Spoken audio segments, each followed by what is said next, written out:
नमस्कार विद्यार्थी मित्रांनो, मी हितेश बिजलाल तायडे. मित्रांनो, मी मागच्या वेळेला आरबीआय या टॉपिकवरती व्हिडिओ अपलोड केला होता. माझं जर पहिले माहिती विचार केली तर माझं प्रोफाईल जर केलं तर माझं नाव हितेश बिजलाल तायडे आहे. मी मागच्या साधारणतः 7 वर्षापासून एमपीएससी यूपीएससी या फील्डमध्ये टीचिंग करत आहे आणि या ठिकाणी माझ्या हातून मोठमोठे अधिकारी पदावरती रुजू झालेले आहे मित्रांनो. तर मित्रांनो, मी तुम्हाला ठिकाणी आज जो डिस्कस करणार आहे तर टॉपिक जो आहे तो म्हणजे राज्यसेवा परीक्षा 2020 आणि पीएसआय एसटीआय एएसओ परीक्षा 2020. ओके, तुम्हाला सर्वांना माहिती आहे की मित्रांनो, आता जस्ट राज्यसेवेचा 19 जून 2020 रोजी राज्यसेवेचा मुख्य परीक्षेचा फायनल रिझल्ट लागलेला आहे आणि त्यामध्ये प्रसाद चौगुले हे जे साताऱ्याचे विद्यार्थी आहेत हे राज्यामध्ये प्रथम क्रमांकाने पास झाले. तर मित्रांनो, जे कोणी राज्यसेवेमध्ये या ठिकाणी परीक्षेत पास झाले आहे त्या सर्व मुलांना माझ्याकडून हार्दिक अभिनंदन, कॉंग्रॅच्युलेशन. दुसरी गोष्ट आपण विचार केला मित्रांनो की जो बिचारे स्टुडंट आहे, जे विद्यार्थी आहे, जे मागील वर्षापासून तयारी करत आहे परंतु थोड्या या ठिकाणी परीक्षा मार्काने ही परीक्षा फेल होत आहे किंवा पास होत नाही आहे, अशा मुलांसाठी या ठिकाणी मी हे लेक्चर आज आणलेलं आहे. तर मित्रांनो, या ठिकाणी आपण पहिल्यांदा बघू की राज्यसेवा म्हणजे काय असतं आणि राज्यसेवेचा सिलेबस काय असतो. आणि राज्यसेवेमध्ये आपण जर विचार केला मित्रांनो तर राज्यसेवेमध्ये टोटल या ठिकाणी 2 सब्जेक्ट असतात, 2 विषय असतात. ज्यामध्ये पहिला विषय जर आपण विचार केला मित्रांनो तर पहिला जो विषय आहे तो विषय आहे जीएस, जनरल स्टडी. याच्यामध्ये आपण विचार केला जीएस मध्ये तर या जीएस मध्ये 100 प्रश्न असतात, 200 मार्क असतात आणि या ठिकाणी 2 तास तुम्हाला दिला जातो. 100 प्रश्न, 200 मार्क आणि 2 तास तुम्हाला देतात. म्हणजे या ठिकाणी एक प्रश्न हा तुम्हाला साधारणतः 2 मार्काला विचारला जातो. ओके, यामध्ये आपण जर विचार केला मित्रांनो तर यामध्ये तुम्हाला विषय विचार केले तर कुठले कुठले येतात तर यामध्ये येतो आपला हिस्ट्री. ओके, तर हिस्ट्री आपण जर विचार केला तर या हिस्ट्रीवरती 15 प्रश्न येतात इंटू 2 म्हणजे हिस्ट्रीवरती एकंदरीत 30 मार्काला तुम्हाला विचारले जातात. ओके, दुसरा आपण जर विचार केला मित्रांनो तर तो आहे इकॉनॉमिक्स, अर्थशास्त्र. अर्थशास्त्रामध्ये साधारणतः मित्रांनो तुम्हाला 18 प्रश्न येतात आणि हे सुद्धा 2 मार्काला येतात. म्हणजे अर्थशास्त्रामध्ये 36 मार्काला तुम्हाला या ठिकाणी विचारले जातात. ओके, पुढचा जर आपण विचार केला मित्रांनो तर पुढच्या ठिकाणी पॉलिटिकल सायन्स, राज्यशास्त्र हा विषय विचारला जातो. यावरती सुद्धा 15 प्रश्न पडतात आणि 2 असे या ठिकाणी 30 मार्क राज्यशास्त्रामध्ये घेतले जातात. ओके, पुढचा आपण जर विचार केला तर तो आहे तुमचा सायन्स, जनरल सायन्स म्हणतो आपण. तर या जनरल सायन्स मध्ये साधारणतः 20 प्रश्नापर्यंत येतात. हे सुद्धा या ठिकाणी 40 मार्काला घेतलं जातं. आणि त्यानंतर पुढचा आपण जर विचार केला तर एन्व्हायरमेंट. तर एन्व्हायरमेंट सुद्धा या ठिकाणी आपण जर विचार केला तर साधारणतः 5 ते 6 प्रश्न येतात. तर या ठिकाणी 10 मार्क त्यावरती फोकस केले जातात. ओके, आणि त्याच्यानंतर आपण शेवटचा जर विचार केला तर तो आहे चालू घडामोडी, करंट अफेअर. यावर सुद्धा 15×2 असे साधारणतः 30 मार्क. तर मित्रांनो, हे असे कमीत कमी 200 मार्क होत असतात. या ठिकाणी कमी जास्त होत असतात. कधी कुठल्या सब्जेक्टला वेट जास्त जातो तर कधी कमी, 1-2-3 मार्क मागे पुढे होऊ शकतात. ओके, यामध्ये कुठं होतात तर सायन्स मध्ये होतात, चालू घडामोडीमध्ये होतात, हे मागे पुढे होत असतात. ओके, या ठिकाणी आपण जर बघितलं तर बघा 30 या ठिकाणी 30 आपण जर बघितलं तर 60, 90 आणि 40 जर विचार केला तर 130 आणि 10, 140 आणि 30, 170 आणि या ठिकाणी 6, 176 मार्कापैकी विचार केला त्या ठिकाणी मित्रांनो अजून एक सब्जेक्ट आला, सॉरी, तो म्हणजे त्या ठिकाणी जिओग्राफी हा विषय विचारला जातो. या जिओग्राफी विषयामध्ये आपण जर विचार केला तर साधारणतः यावर सुद्धा 15 प्रश्न येतात म्हणजे 30 मार्क. म्हणून अशा ठिकाणी आपण जर विचार केला तर 200 पर्यंत या ठिकाणी तुम्हाला जीएस वर प्रश्न विचारले जातात. ओके, त्या ठिकाणी त्याला जीएस. ओके, जीएस मध्ये काय काय तुम्हाला मी history, economics, politics, science, environment, current affairs and geography. मराठीमध्ये सांगितलं तर इतिहास, अर्थशास्त्र, राज्यशास्त्र, विज्ञान, त्यानंतर आपलं पर्यावरण, चालू घडामोडी आणि त्याच्यानंतर जिओग्राफी किंवा भूगोल या ठिकाणी वेटेज दिले जातात. ओके, तर तुम्हाला क्लिअर झालं असेल मित्रांनो की या ठिकाणी आपला जीएस चा पेपर काय असतो आणि जीएस वर वेटेज काय असतं. ओके, तर या ठिकाणी आपण सेकंड जो बघूया त्याचं नाव आहे पेपर क्रमांक सेकंड, ज्याचं नाव आहे सीसॅट. ज्याचं नाव आहे सीसॅट. त्याला आपण म्हणतो civil service aptitude test. Civil service aptitude test. तर बघूया या ठिकाणी सीसेट नावाचा पेपर आहे, सिव्हिल सर्व्हिस ऍप्टिट्यूड टेस्ट. यामध्ये काय असतं मित्रांनो, यामध्ये 80 प्रश्न असतात, 200 मार्क असतात आणि 2 तास या ठिकाणी दिले जातात. साधारणतः या सीसेट मध्ये 2.5 मार्काला एक प्रश्न विचारला जातो. 2.5 मार्काला एक प्रश्न विचारला जातो. मग सीसेट मध्ये काय येतं, या सीसेट मध्ये मराठी पॅराग्राफ किंवा त्याला म्हणतो मराठी पॅसेज, ओके, किंवा ठिकाणी आपण विचार केला की आपण कॉम्प्रिहेन्शन, त्या ठिकाणी मराठी पॅसेज किंवा मराठी कॉम्प्रिहेन्शन हे किती येतात, तर हे 50 प्रश्न पॅसेज, 50 प्रश्न पॅसेज मध्ये येतात. त्यानंतर विचार केला तर यावरती साधारणतः 5 मार्क, 5 प्रश्न येतात डिसिजन मेकिंग, निर्णय क्षमता, म्हणजे तुम्ही अधिकारी झाल्यानंतर किती लवकर निर्णय घेऊ शकता असे प्रश्न तुम्हाला साधारणतः विचारले जातात. किंवा आपण या ठिकाणी एक प्रश्न विचार केला की मागे प्रश्न विचारला होता आयोगाने की एक्झाम्पल तुम्ही एसीपी आहे, असिस्टंट कमिशनर ऑफ पोलीस आहे, आणि अशा वेळेला तुम्ही ज्या एरियामध्ये पोलीस स्टेशन मध्ये आहे त्याच पोलीस स्टेशनच्या एरियामध्ये तुमच्या भावानं एखादी व्यक्तीचा या ठिकाणी मारलेला आहे, ओके. तर त्या ठिकाणी पहिल्यांदा विचारलं होतं की बाबा दुसरी गोष्ट की त्याला हाफ मर्डर म्हणतो ते झालं असेल की पहिली गोष्ट की मी त्याला समज देईल, दुसरी गोष्ट की मी त्याला माफ करेल, तिसरी गोष्ट की मी त्याला पकडेल, ओके, आणि आणि चौथी गोष्ट की मी त्याला काहीच करणार नाही. तर मित्रांनो सर्व प्रश्नाला मार्क बरोबर आहे, पण जर तुमचं या ठिकाणी पहिलं राईट असेल तर आपण पहिला काय म्हणतो पकडील. पण लक्षात ठेवा की पकडताना घेताना या ठिकाणी आपण पहिल्यांदा वॉरंट लागतो. कुठल्याही व्यक्तीला आपण वॉरंट शिवाय पकडू शकत नाही, आणि वॉरंट कोर्टात तुम्हाला सर्वांना माहिती कोर्टच काढतो, ओके. तर या ठिकाणी आपण ते बघितलं तर साधारणतः आपण जर विचार केलं तर असे प्रश्न विचारले जातात ज्या ठिकाणी जे राईट क्वेश्चन असेल त्यावर तुम्हाला आन्सर या ठिकाणी पहिला असेल तर 2.5, दुसरा असेल तर 2, तिसरा असेल तर 1.5 आणि नंतर 1 असे या ठिकाणी मार्क दिले जातात. फक्त डिसिजन मेकिंग म्हणजे निर्णय क्षमता हे जर लक्ष सोडलं तर बाकी ठिकाणी सर्व जे आहे त्या ठिकाणी मायनस सिस्टम आहे, परंतु डिसिजन मेकिंगला मायनस सिस्टम नाही, ओके. तर असे 55 मार्क इथे क्लिअर झालेले आहेत, ओके.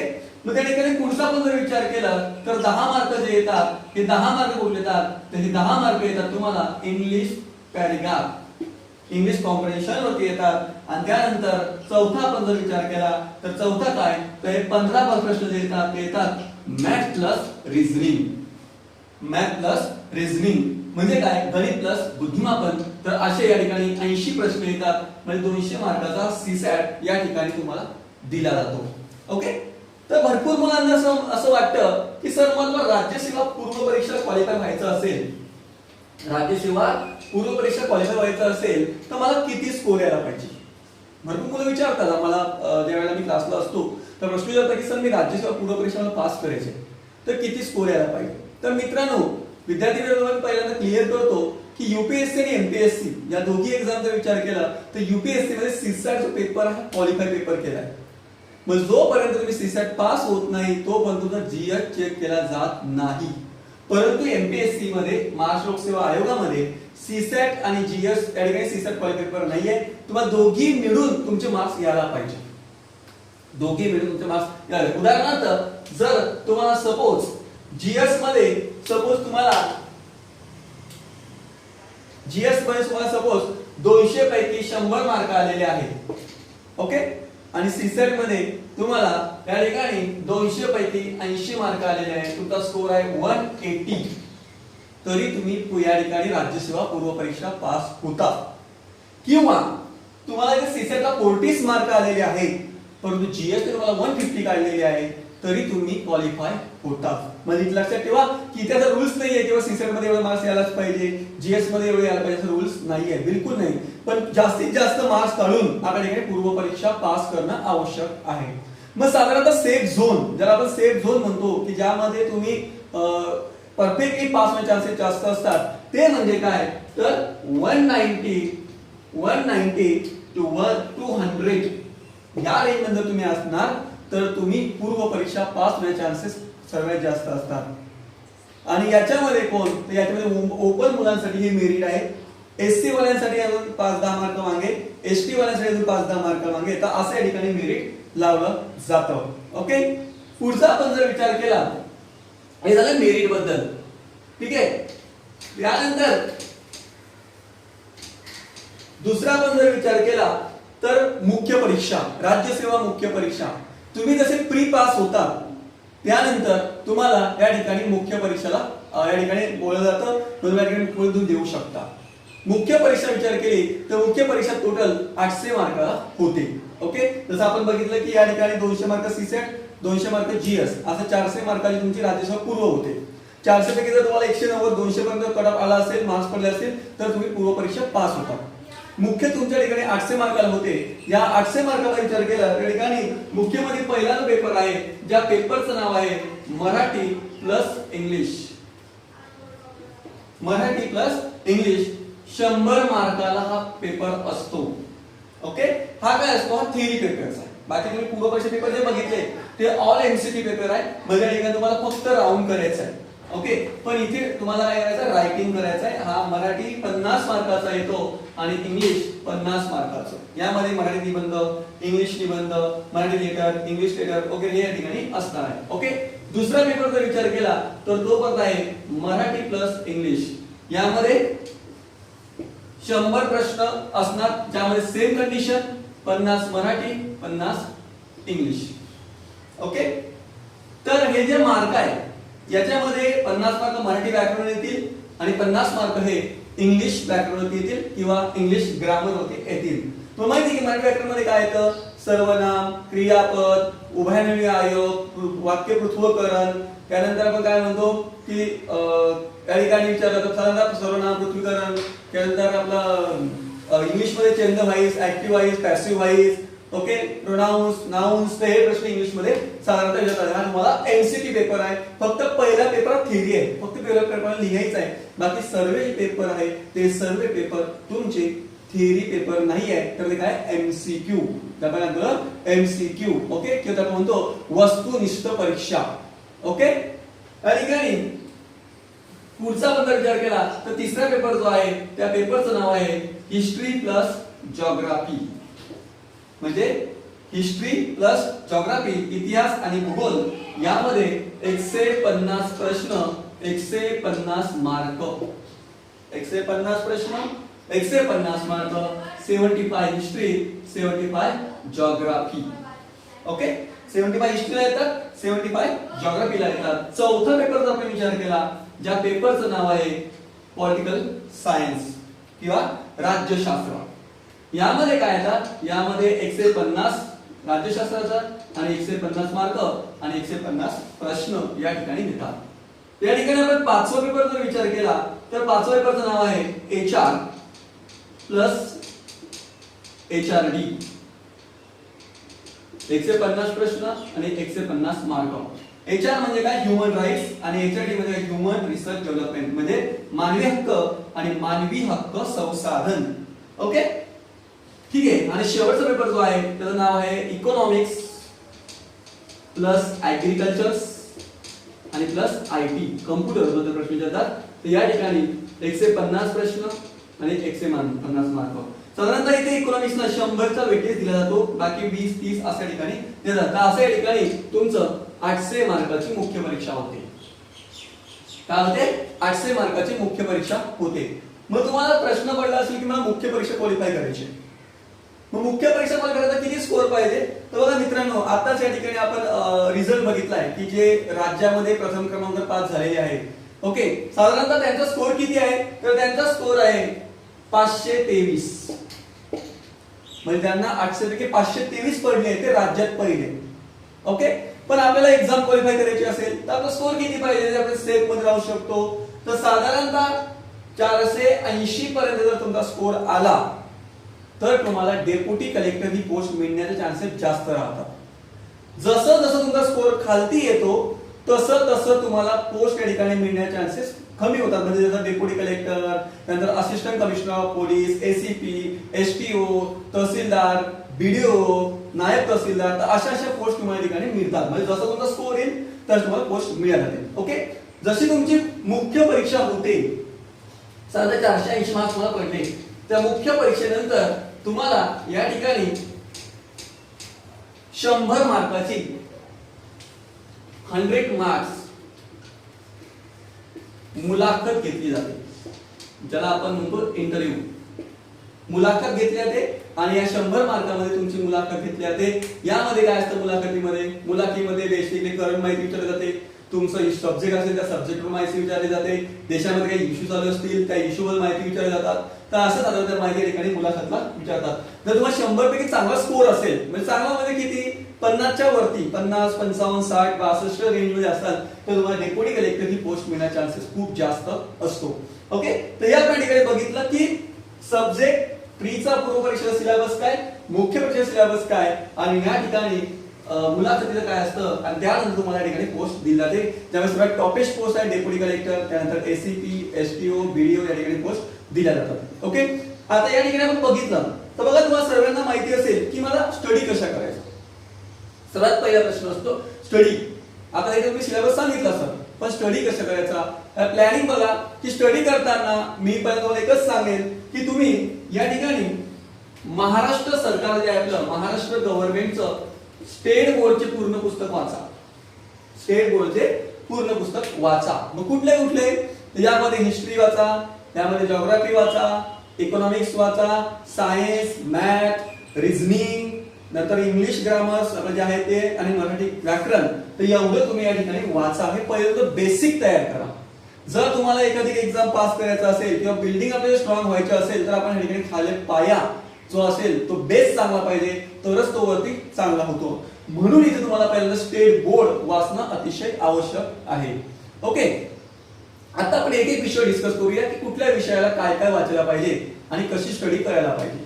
ओके, जर आपण इकडे पहिला विषय बघितला तर पहिला विषय अर्थातच जो आहे तो आहे हिस्ट्री हा विषय. हिस्ट्री विषयाला काय वाचावं तर बघा मित्रांनो, हिस्ट्री हा जो विषय आहे हा अतिशय वास्ट विषय आहे. या विषयासाठी किंवा या सब्जेक्टसाठी तुम्हाला मी जे मुख्य बुक सांगतो ते बुक तुम्ही वाचू शकता. ते म्हणजे रंजन कुळंबे सरांचं आधुनिक भारताचा इतिहास हे पुस्तक चांगलं आहे, बेस्ट आहे. ते पुस्तक तुम्ही वाचू शकता. त्यानंतर आधुनिक भारताचा नंतर महाराष्ट्राच्या इतिहासासाठी तुम्ही समाधान महाजन युनिक क्लास ते पुस्तक पण चांगलं आहे. त्यानंतर गाठाळ सर जे आहे त्यांचं पुस्तक सुद्धा तुम्ही या ठिकाणी वाचू शकता. तर लक्षात ठेवा, समाधान महाजन सरांचं आधुनिक महाराष्ट्राचा, गाठाळांचं महाराष्ट्राचं बुक, त्यानंतर या ठिकाणी रंजन कुळंबे सरांचं आधुनिक भारताचं बुक या ठिकाणी वाचणं आवश्यक आहे. आणि त्यानंतर जयसिंगराव पवार यांचं सुद्धा एक पुस्तक आहे, ते सुद्धा तुम्ही वाचू शकता. ओके, तर हे झालं तुमचं हिस्ट्री या सब्जेक्ट बद्दल. ओके, मग झाले फक्त मॉडर्न इंडियासाठी. मग मेडिवल आणि एन्शियंट साठी काय वाचायचं तर श्रीकांत चौधरी सर म्हणून युनिक अकॅडमीचे त्यांचे पुस्तक चांगलं आहे, ज्यामध्ये प्राचीन भारत आणि मध्ययुगीन भारत व्यवस्थित क्लिअर केलेलं आहे. ते सुद्धा वाचणं तुम्हाला आवश्यक आहे. या हिस्ट्रीवरती आपण जर विचार केला तर साधारणतः मॉडर्न इंडियावरती 10 प्रश्न असतील आणि 15 प्रश्नामध्ये 6 प्रश्नापैकी 3-4 प्रश्न हे प्राचीनवरती असतील आणि 3-4 प्रश्न हे या ठिकाणी मेडिवल वरती विचारले जातील. ओके, ठीक आहे. तर असं या हिस्ट्री मध्ये तुम्हाला विचारलं जाईल. ओके, दुसरा आपण जर विचार केला तर जिओग्राफी, भूगोल. भूगोल हा विषय जो आहे, भूगोल विषयाला महत्त्व लक्षात ठेवा की मित्रांनो, भूगोलाचा अभ्यास करताना अक्षवृत्त काय असतं, रेखावृत्त काय असतं, मकरवृत्त काय आहे, कर्कवृत्त काय असतं, आंतरराष्ट्रीय वाररेषा कशा तयार होतात, वाऱ्यांच्या गती कशी तयार होते, वाऱ्याचे प्रकार काय आहेत. ओके, असे बेसिकली प्रश्न इथे तुम्हाला विचारले जातात. ओके, तर भूगोलासाठी तुम्हाला मी जे सजेस्ट करेल ते पुस्तक म्हणजे महाराष्ट्राच्या भूगोलासाठी तुम्ही वाचू शकता दीपस्तंभ पुस्तक जे आहे जळगावचं प्रकाशन, ते तुम्ही वाचू शकता. अतिशय चांगलं बुक आहे बावीसकर सरांचं, ते पुस्तक तुम्ही महाराष्ट्रासाठी वाचू शकता.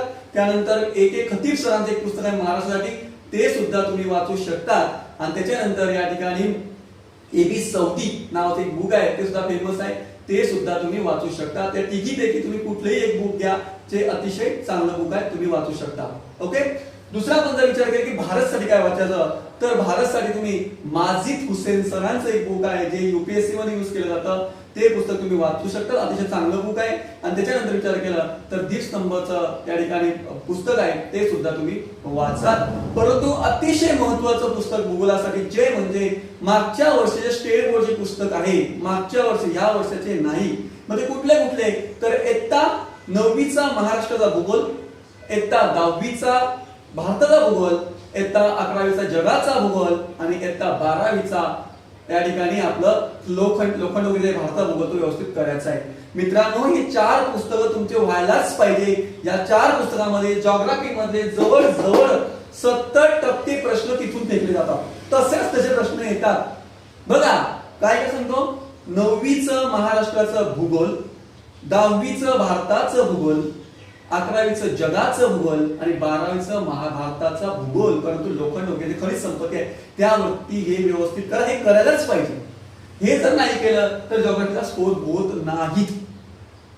स्टेट बोर्ड म्हणजे व्यवस्थित व्हायलाच पाहिजे. जर ते नाही झाले तर तुमचा स्कोर होत नाही. ओके, तर हे झालं जॉग्राफी या बद्दल.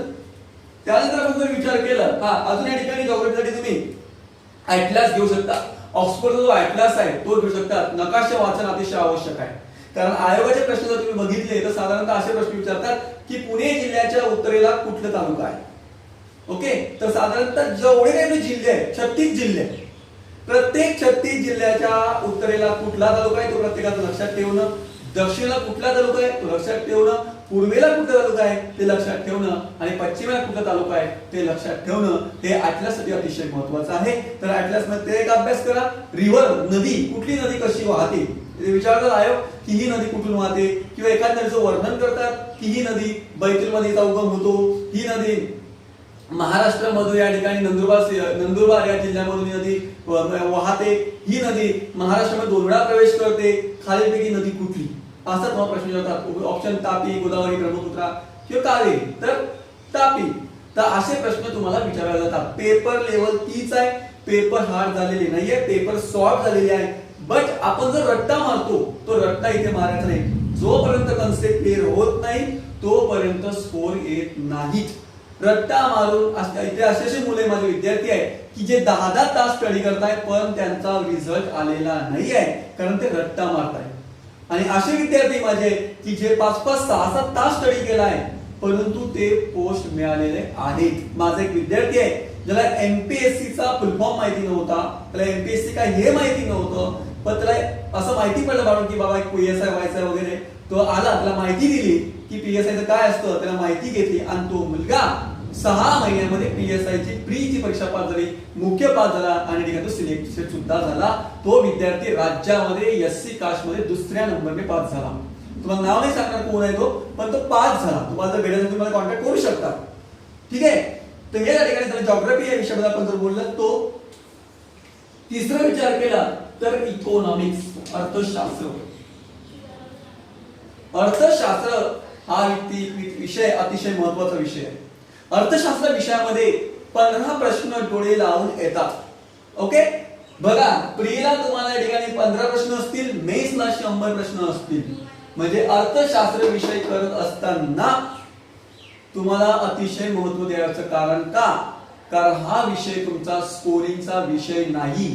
यामध्ये जर कन्सेप्ट असेल, स्कोर जर तुमचं समजून घेतला असेल विषय, तर तुम्हाला 100% अर्थशास्त्रामध्ये स्कोर चांगला होतो.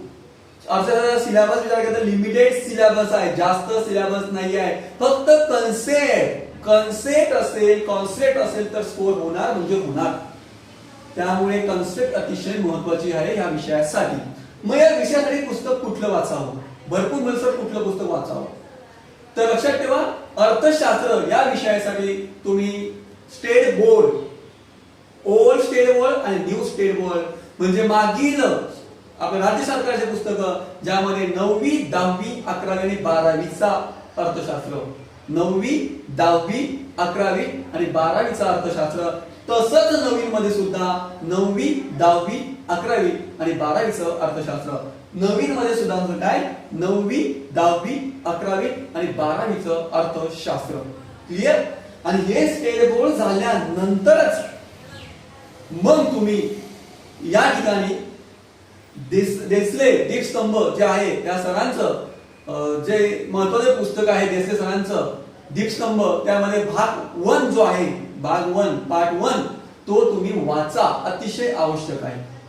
पार्ट 1 जसं तुमचं संपतं तसंच मग तुम्ही रंजन कोळंबे सरांचं बुक वाचा, अर्थशास्त्राचे बुक आहे त्यांचं, तेव्हा वाचा. भरपूर मुलं काय करतात, पहिल्यांदा रंजन कोळंबे सरांचं बुक वाचतात. हा ते चांगलं बुक आहे, मान्य आहे, अतिशय चांगलं बुक आहे, पण पहिले देसले समजून घ्या, त्याच्यानंतर तुम्ही रंजन कुळंबे सरांकडे जा. पहिला आपले सर्व पहिले बेसिक काय आहे हे समजून घ्या, तरच ते बुक वाचायला सुरुवात करा. क्लिअर? ओके. त्यानंतर सायन्स या विषयाबद्दल बोलूया आपण. विज्ञान. विज्ञान या विषयासाठी तुम्हाला सजेस्ट करेन मित्रांनो, 8वी 9वी 10वी 11वी आणि 12वीचं सायन्स व्यवस्थित वाचा. 8वी 9वी 10वी 11वी आणि 12वी याच्यामधूनच तुमचे 80% प्रश्न या बुक मधून तसेच तसे येतात. 80% जे प्रश्न आहेत या बुक मधून तसेच तसे येतात. त्यामुळे ते एक पुस्तक वाचा आणि त्याच्यानंतर ज्ञानदीप अकॅडमी यांचं सायन्सचं जे पुस्तक आहे बस्के सरांचं, ते सुद्धा पुस्तक तुम्ही अतिशय महत्त्वाचं पुस्तक आहे, ते सुद्धा तुम्ही वाचू शकतात. आणि त्यानंतर सोनाली भुसारे मॅडमच्या युनिक अकॅडमीच्या अतिशय चांगलं दर्जेदार बुक आहे, जे बुक मी स्वतः ठिकाणी वाचतो, ते पुस्तक सुद्धा तुम्ही वाचू शकतात. आणि मॅडमचं नवीन बुक आज लेटेस्ट मार्केटला येत आहे, त्यामध्ये पुस्तक सुद्धा तुम्ही वाचू शकतात. अतिशय चांगलं बुक या ठिकाणी ते आहे. ओके. दुसरा आपण जर विचार केलं तर या ठिकाणी पुढचं आहे इन्व्हायरमेंट, पर्यावरण सायन्स. पर्यावरणासाठी तुम्ही 11वी स्टेट बोर्डचं पुस्तक व्यवस्थित वाचून घ्या, अतिशय महत्त्वाचं पुस्तक आहे. त्यानंतर तुषार घोरपडे सर युनिक अकॅडमी यांचं पुस्तक सुद्धा तुम्ही वाचा, अतिशय चांगलं पुस्तक आहे, ते सुद्धा तुम्ही पर्यावरणाला वाचू शकतात. आणि त्यानंतर उत्तर महाराष्ट्र विद्यापीठ जळगाव याच्यामध्ये जे बीएचं पुस्तक आहे पर्यावरण म्हणून, ते सुद्धा वाचा, ते सुद्धा अतिशय दर्जेदार पुस्तक या ठिकाणी तुम्हाला हे महत्त्वाचं पुस्तक आहे. क्लिअर झालं? ओके. त्यानंतर 6वा सब्जेक्ट जर आपण विचार केला तर तो आहे पॉलिटिकल सायन्स, राज्यशास्त्र. राज्यशास्त्राला काय वाचा? स्टेट बोर्ड वाचूनच टाकायचं, अतिशय महत्त्वाचं स्टेट बोर्ड. 5वी ते 12वीचं राज्यशास्त्राचे पूर्ण स्टेट बोर्ड वाचा. आपण काय करतोय, छोटे छोटे ग्रामपंचायत काय आहे, जिल्हा परिषद काय आहे, हे आपल्याला स्वतः माहिती असतं, आपण लाईटली घेतो, वरच्या वरती घेतो आणि ते काय होतं, बेस चांगला होत नाही. म्हणून काय पाहिजे, स्टेट बोर्ड व्यवस्थित वाचा. ओके. स्टेट बोर्ड जसं तुमचं कंप्लीट होईल तसंच तुम्ही रंजन कुळंबे सरांचं पुस्तक वाचू शकतात. अतिशय चांगलं पुस्तक आहे, ते सुद्धा वाचा. क्लिअर झालं? आणि रंजन कुळंबे सरांचं पुस्तक झाल्यानंतर ज्याला आपण बायबल म्हणतो, अर्थात पॉलिटिक्सचं बायबल, ते म्हणजे एम लक्ष्मीकांत सरांचं बुक. एम लक्ष्मीकांत सरांचं बुक जर विचार केला तर एम लक्ष्मीकांत सरांचं बुक या ठिकाणी मराठीमध्ये सुद्धा अवेलेबल आहे आणि इंग्लिश मध्ये सुद्धा हे पुस्तक अवेलेबल आहे. त्यामुळे तुम्ही एम लक्ष्मीकांत या सरांचं बुक वाचू शकता. क्लिअर? मग आता मला प्रश्न विचारते की सर हिस्ट्री मध्ये जे इंग्लिश मधून तयारी करतात एमपीएससी ची, त्यांच्यासाठी बुक कुठलं? तर बघा, जे हिस्ट्री मधून तयारी एमपीएससी ची इंग्लिश मध्ये तयारी करताय त्यामध्ये हिस्ट्री मध्ये स्पेक्ट्रम जे बुक आहे ते अतिशय चांगलं आहे. मॉडर्न इंडिया ते सुद्धा वाचा. Struggle in independence in India Bipin Chandra ते सुद्धा बुक आहे, ते सुद्धा वाचा. त्याला ग्रोअर अँड ग्रोअर हे बुक सुद्धा चांगलं आहे. मला त्या ठिकाणी स्पेक्ट्रम हे तुम्ही अतिशय महत्त्वाचं बुक आहे, हे तुम्ही वाचू शकतात आणि खूप महत्त्वाचं बुक आहे. हे बुक हिंदी आणि इंग्लिश मध्येच अवेलेबल आहे, मराठीमध्ये हे बुक अवेलेबल नाही. क्लिअर झालं? तर हे आहे हिस्ट्री या विषयाबद्दल. ओके. त्या ठिकाणी जॉग्राफीसाठी महाजोशी सरांचं बुक तुम्ही वाचू शकता, ते अतिशय महत्त्वाचं आहे, ते इंग्लिश मध्ये आहे आणि मराठीमध्ये सुद्धा आवश्यक आहे. इकॉनॉमिक्स मध्ये रमेश सिंग यांचं एक पुस्तक आहे, ते सुद्धा अतिशय आवश्यक बुक आहे, ते सुद्धा तुम्ही वाचा. अर्थशास्त्र रमेश सिंग इंग्लिश साठी, फक्त मराठीसाठी नाही. ओके. त्यानंतर तुम्हाला सायन्स साठी या ठिकाणी घोरपडे सर म्हणून त्याचे पुस्तक युनिकचं, ते सुद्धा अतिशय महत्त्वाचं आहे, ते सुद्धा तुम्ही वाचू शकता. एवढं बुक तुम्ही वाचा आवश्यक आहे. इन्व्हायरमेंट मला भेटून नाही, खूप इन्व्हायरमेंट पॉलिसी मला ऑलरेडी सांगितलेलं आहे. मग आता चालू घडामोडी, करंट्स अफेअर. चालू घडामोडीला काय विचारलं जातात, कुठून प्रश्न विचारले जातात? बघा मित्रांनो, आपण काय करतो, एखादी मॅगझिन आलं, जसं मी XYZ कोणत्या क्लासचं नाव नाही घेत, XYZ मॅगझिन आलं, आपण काय करतो, ते पुस्तक विकत घेतो आणि ते वाचायला सुरुवात करतो. फक्त जसे एक्झाम असेल 2 महिने तसं आपण ते वाचतो. नाही मित्रांनो, विद्यार्थी मित्रांनो, स्कोर होत नाहीत. किती मार्क्स पडतील तुम्हाला? 15 पैकी 4 ते 5 मार्क. पण मित्रांनो, तुम्हाला जर खरंच चालू घडामोडीमध्ये 15 पैकी 12-13 मार्क पाडायचे असतील, किती? 15 पैकी 12-13 मार्क पाडायचे असेल तर आता ज्यांचे टार्गेट आहे 2020 ची राज्यसेवा, 13 सप्टेंबरला ही एक्झाम आहे आणि 11 ऑक्टोबरला पीएसआय. पीएसआय चा पण सेपरेट एक व्हिडिओ करणारच आहे, पण सध्या फक्त राज्यसेवेचा एक व्हिडिओ आहे. ओके, तर यामध्ये जर समजा तुम्हाला टार्गेट आहे 2020 चं, तर त्या विद्यार्थ्यांनी लक्षात ठेवा जानेवारी 2019 पासून जे कुठलं मॅगझिन आहे, युनिक अकॅडमीचं मॅगझिन जे बुलेटिन आहे ते आणि परिक्रमा, यामध्ये तुम्ही परिक्रमा वाचू शकता किंवा बुलेटिन. पण बुलेटिन मी स्वतः वाचतो, कारण त्याच्यामध्ये मला ते का वाचतो, कारण बुलेटिन मध्ये व्यवस्थित दिलाय अर्थवृत्तांत म्हणजे पुन्हा आर्थिक गोष्टी, सामाजिक गोष्टी म्हणजे समोर समाजाच्या गोष्टी, राजकीय म्हणजे पुन्हा राजकारणात घडलेल्या गोष्टी, विज्ञान तंत्रज्ञान विज्ञानिक टेक्नॉलॉजिकल गोष्टी, त्यानंतर जागतिक गोष्टी काय घडल्या आहेत ते, भारत आणि इतर देशात काय काय अग्रीमेंट झाले आहे ते प्रश्न असं या ठिकाणी तुम्हाला विचारला जातो. तर विद्यार्थी मित्रांनो, तुम्हाला विचार केला की युनिक अकॅडमी जो आहे यामध्ये मार्च महिन्यामध्ये जे मॅगझिन आहे तो प्रश्न जो एमपीएससी प्रश्न आला होता तो मार्च महिन्यात तसा प्रश्न आला होता. फक्त 1 महिन्यापूर्वीचं मॅगझिन होतं, बुलेटिन होतं. तर ते तुम्ही परिक्रमा वाचा किंवा बुलेटिन वाचा. ओके, पण मी तुम्हाला बुलेटिन सजेशन देईन. ओके, तर ते तुम्ही वाचताना काय करा, जानेवारी 2019 पासून तर आता जे ते एक्झाम आहे सप्टेंबर पर्यंत आहे, तर अर्थात एक्झाम आहे 13 ला, तर आपल्याला ऑगस्ट पर्यंत जेवढे काही बुलेटिन आहे, जेवढे काही परिक्रमा आहे ते वाचणं आवश्यक आहे. जानेवारी 2019 ते ऑगस्ट 2020 पर्यंत तुम्ही वाचा. तुम्ही जर हे व्यवस्थित वाचले, समजून घेतले, तर डोळे लावून तुम्हाला 15 पैकी 10 मार्क बिलकुल जनरल नॉलेज करंट झाली चालू घडामोडी तसे पडतील. पण हे वाचणं आवश्यक आहे. ओके, हे वाचल्यानंतर मग तुम्ही काय करा, हे जसं वाचलं की मग तुम्ही जे बाजारात पुस्तकं येतात ज्यामध्ये जे दुसरे पुस्तक असतील ते पुस्तक तुम्ही घ्या आणि वाचा. तुमचा अभ्यास अतिशय क्लिअर होतो, तुमचा स्कोर खूप चांगला होतो. ओके, इथे कुठल्याही एक्झामची तयारी करताना रट्टा मारायचा नाही. आपण डिग्री पर्यंत खूप रट्टा मारलाय आणि इथे जर मला दिसत मला एमपीएससी करायचा आहे, युपीएससी करायचा आहे, पण सिरियसनेस नसतील, फक्त वरच्या वरती असतील, त्यांनी तयारी करू नये. मी तेच सांगणार, करू नये. म्हणजे खूप सिरियस आहे की सर मला अधिकारी व्हायचंच आहे, मला डेप्युटी कलेक्टर व्हायचं आहे, मला एससीपी व्हायचं आहे, मला एसटीओ व्हायचं आहे, मला तहसीलदार व्हायचं आहे, तरच तुम्ही ही पोस्ट मिळवू शकता.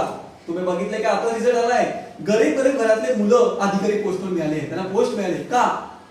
प्रामाणिकपणा, स्टडी आणि स्वतः झोपून घेणं. वर्षभर प्लॅन करा, वर्षभर तुम्ही प्लॅन केला तर तुम्हाला 100% या ठिकाणी यश मिळाल्याशिवाय राहणार नाही. यश मिळेलच, फक्त प्रामाणिकपणे हे करा. आता प्रश्न असा आलाय की ठीक आहे सर मी आता हे केलं, पण स्टडी किती वेळ करायचा? भरपूर मुलं विचारतात की सर मी 10 तास स्टडी करू का, 12 तास स्टडी करू का? मी तुम्हाला एकच सांगेन मित्रांनो, जर तुम्हाला राज्यसेवा कॉलेज करायचे असेल तुम्ही स्टडी किती करता हे महत्वाचं नाहीये. क्वालिटी क्वांटिटी किती हे महत्व नाही, क्वालिटी किती आहे, समजून किती घेताय. जर तुम्ही दिवसामध्ये 2च टॉपिक वाचताय पण समजून घेताय, परत वाचायची गरज नाही, तो अतिशय महत्वाचा आहे. पण दिवसात तुम्ही 10 टॉपिक वाचताय पण त्यात काय वाचलं ते काहीच कळत नसणार, तर ते काही कामाचं नाही. म्हणून समजून घ्या, जोपर्यंत समजणार नाही तोपर्यंत स्कोर होणार नाही. ओके, म्हणून ते कन्सेप्च्युअल सब्जेक्ट आहे, ज्यामध्ये अर्थशास्त्र हा कन्सेप्च्युअल सब्जेक्ट आहे, जिओग्राफी हा शब्द सुद्धा कन्सेप्च्युअल शब्द आहे आणि पॉलिटिक्स हा सुद्धा कन्सेप्च्युअल शब्द आहे. तर हे जे आहे ज्यामध्ये हिस्ट्रीचं मी सांगणार आहे, त्यामध्ये हिस्ट्रीचे लेक्चर येणार आहे, जिओग्राफी लेक्चर आपण तुम्हाला टाकणार आहे, इकोचे लेक्चर टाकणार आहे. ओके, त्यामध्ये विशेषतः टेस्ट सिरीज पण आपण टाकणार आहे. ठीक आहे, ते सर्व या ठिकाणी तुम्हाला मी लवकरच टाकणार आहे.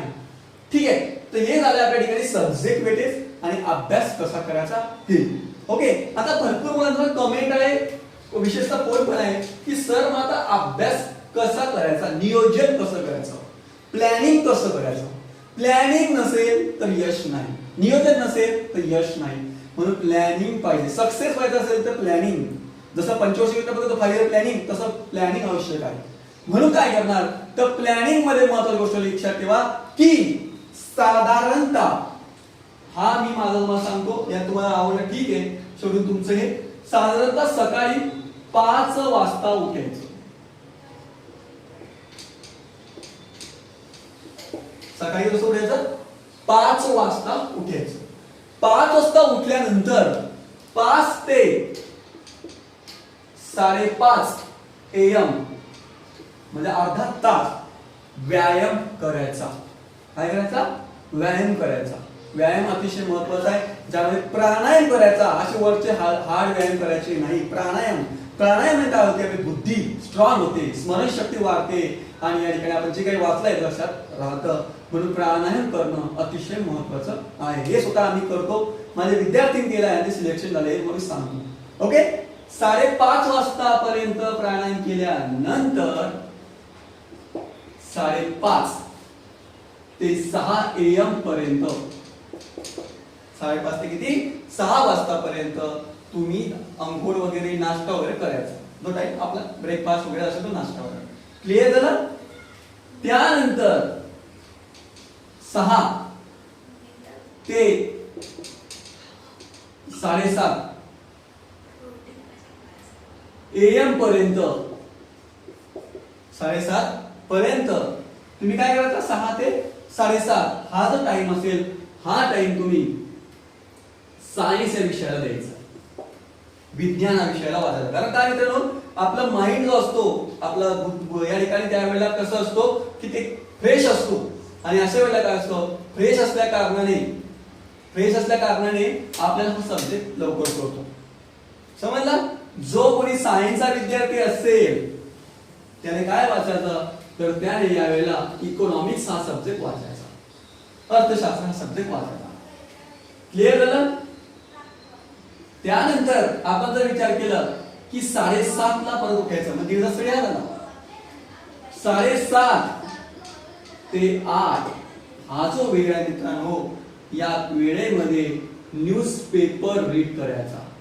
न्यूजपेपर ज्यामध्ये मराठीसाठी मी सांगेन तुम्हाला लोकसत्ता आहे, महाराष्ट्र टाइम्स आहे, हे वाचायला पाहिजे. मग काय वाचायला पाहिजे, जे देशासाठी महत्वाचं आहे. हा मेला तो मेला या प्रश्न कधीच येत नाही, राजकारणामध्ये हे झालं कधीच प्रश्न येत नाही. ओके, तर ते व्यवस्थित करायचं. तर न्यूजपेपर वाचा 7:30 ते 8. ओके, इंग्लिशसाठी काय, तर इंग्लिशसाठी या ठिकाणी टाइम्स ऑफ इंडिया हा जो न्यूजपेपर आहे हा तुम्ही वाचू शकता, अतिशय चांगला आहे. किंवा द हिंदू वाचू शकता. ओके, न्यूजपेपर झाल्यानंतर 8:30 ला 8 वाजता ब्रेक व्हायचा, 8:30 ला परत बसायचं आणि 8:30 ते 9:30, 8:30 ते काय 9:30 या वेळेमध्ये तुम्ही पॉलिटिक्सचा अभ्यास करा, राज्यशास्त्राचा अभ्यास करा. ओके, त्यानंतर 9:30 ते 11:30 या वेळेमध्ये तुम्ही हिस्ट्रीचा अभ्यास करा. हिस्ट्री अतिशय महत्त्वाचा सब्जेक्ट आहे. क्लिअर झालं? ओके, त्यानंतर 11:30 ते 12 या वेळेमध्ये तुम्ही जेवण वगैरे करू शकता. आणि त्यानंतर 12 ते साधारणतः 1 वाजतापर्यंत, म्हणजे 1 तास, 12 ते किती 1 वाजतापर्यंत मॅथ प्लस रिझनिंगची प्रॅक्टिस करायची. मॅथ प्लस काय रिझनिंगची प्रॅक्टिस करायची. आणि त्याच्यानंतर 1 वाजता झोपायचं, झोपणं आवश्यक आहे.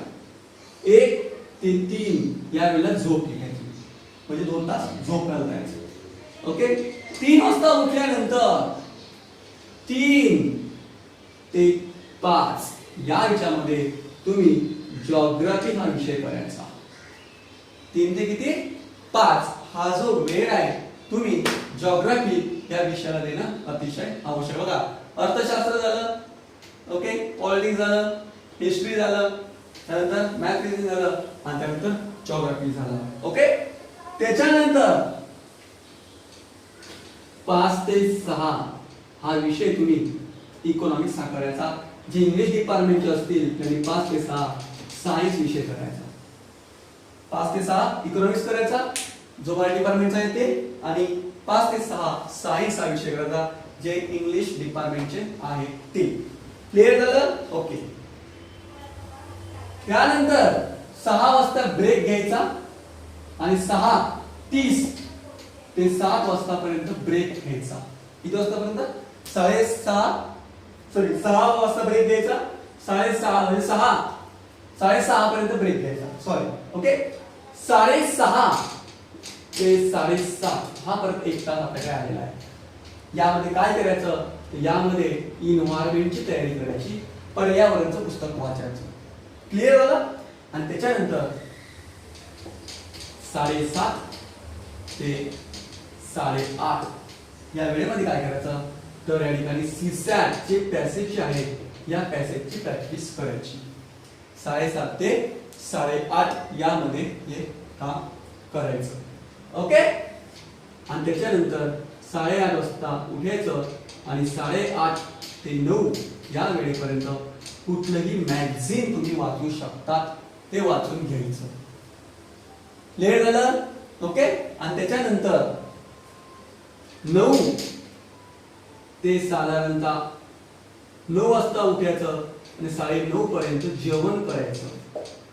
9 ते 9:30 जेवण आणि त्याच्यानंतर 9:30 ते रात्रीचे 9:30 ते 10:30 इथपर्यंत तुम्ही काय करायचं, तर इथपर्यंत तुम्ही जे आपलं वाचलेलं आहे, जे मी सर्व वाचून घेतलेलं आहे त्याचं एक वरचेवरती लूक, बाबा मी काय वाचलंय आज दिवसामध्ये, काय वाचलंय, तर ते सर्व या ठिकाणी करणं आवश्यक आहे. ओके. तर अशा तऱ्हेने मित्रांनो 10:30 वाजता नंतर तुम्ही 11ला फ्री होणार आणि 11 वाजता तुम्ही झोपायचं आणि झोपल्यानंतर हे तुमचं डेलीचं रुटीन पाहिजे. डेली आणि सकाळी बरोबर तुम्ही 5 वाजता उठायलाच पाहिजे. असं जर केलं तर तुमचं साधारणतः किती स्टडी होतो बघा. हा इथे तुमचा विचार केला तर हा तुमचा 6 ते 7:30 दीड तास, दीड आणि हा दीड किती, दीड आणि दीड आणि 2 तास, 2 आणि 1 3 तास, 3 5 तास, 5 आणि हे तुमचं 1 तास, किती 6 तास, 6 आणि 2 8 तास, 8 आणि 2 10 तास, 10 तास आणि इथे तुमचा परत 2 तास 12 तास, 12 तास 14 तास, साधारणतः तुमचा 14 ते 15 तास स्टडी होतो. असा जर तुम्ही वर्षभर केलं मित्रांनो तर 100% यश तुमच्या हातामध्ये आहे. 100% यश तुमच्या हातामध्ये आहे. तर मित्रांनो मी तुम्हाला एवढंच सांगेल की राज्यसेवा 2020 चा जे आहे या ठिकाणी तुम्हाला सिलेबस डिस्कस केलाय, प्रीचा, मुख्यचा आणि मुलाखतीचा. तर मित्रांनो अजून तुमच्यामध्ये नवीन व्हिडिओ येतच राहतील. तुम्ही या ठिकाणी तुमचा अमूल्य वेळ दिल्याबद्दल धन्यवाद. ओके. तर मित्रांनो त्यानंतर नेक्स्ट जे लेक्चर असेल त्या नेक्स्ट लेक्चर मध्ये मी तुम्हाला PSI, SPI आणि ASO ही जे एक्झाम आहे याबद्दल तुम्हाला डिस्कस करणार आहे. हे जरा फक्त मित्रांनो सिलेबस, तो प्रश्न कसे येतात आणि ते कसे सॉल्व्ह करतात या सर्व मी सेपरेट एक व्हिडिओ तयार करेल आणि त्या व्हिडिओ मध्ये तुम्हाला मी या ठिकाणी ते लेक्चर टाकेल. तर मित्रांनो धन्यवाद अँड जय हिंद, जय महाराष्ट्र. थँक्यू.